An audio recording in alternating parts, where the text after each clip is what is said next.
اللہ الرحمن الرحیم۔ شروع کرتا ہوں اللہ تعالیٰ کے نام سے جو بڑا مہربان نہایت رحم کرنے والا ہے۔ وَالَّذِي جَعَلَ الشَّمْسَ ضِيَاءً وَالْقَمَرَ نُورًا وَقَدَّرَهُ مَنَازِلَ لِتَعْلَمُوا عَدَدَ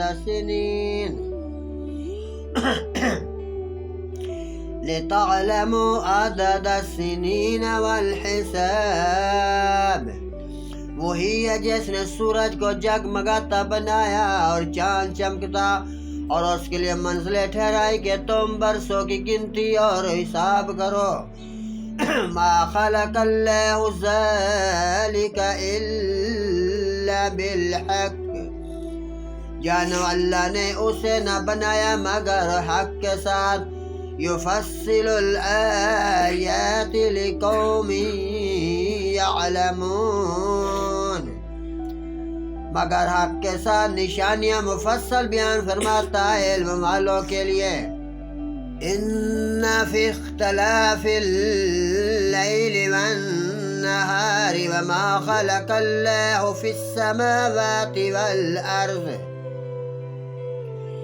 لآیات لقوم یتقون۔ بے شک رات و دن کا بدلتا آنا اور جو کچھ اللہ نے آسمان و زمین میں پیدا کیا ہے ان میں نشانیاں ہیں ڈر والوں کے لیے۔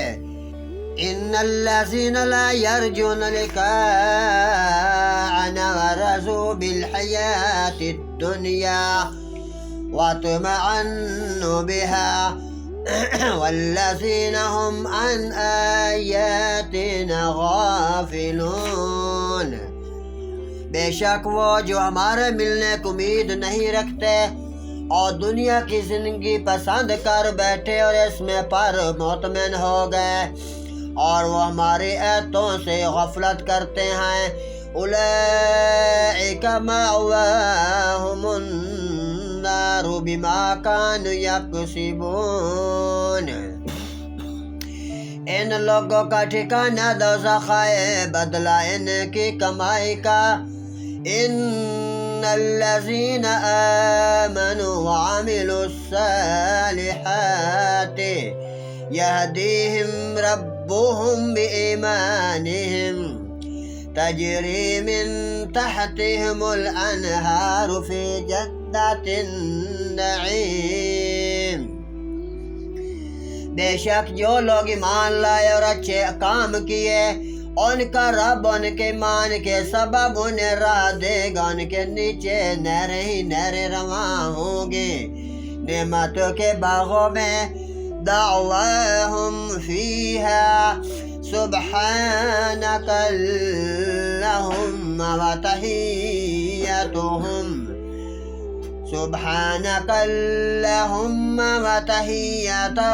تحیتہم فیہا سلام۔